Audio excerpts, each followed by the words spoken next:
ఆరే దొండా తీగ నా మఠముపై పుట్టి 7 గడియల్లోనే మఠమంతా పాకి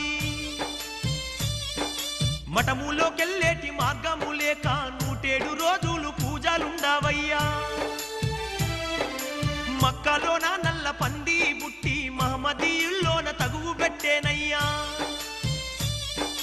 పట్టుకోను పోతే ఆ పంది బెజవాడ కృష్ణానదికి వచ్చి మాయమైతుందయ్యా అరికాలి మంటలు నెత్తికి ఎక్కి వేలాది జనులు అరిచి చస్తారయ్యా ఈ గ్రామములోని అచ్చమ్మ గారి వంశమే నాశనమైపోతుందయ్యా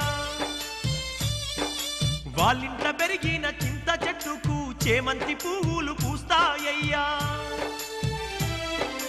బనగాన పల్లె దుర్రేరు పొంగి 3 వంతుల ఊరు మునిగిపోతుందయ్యా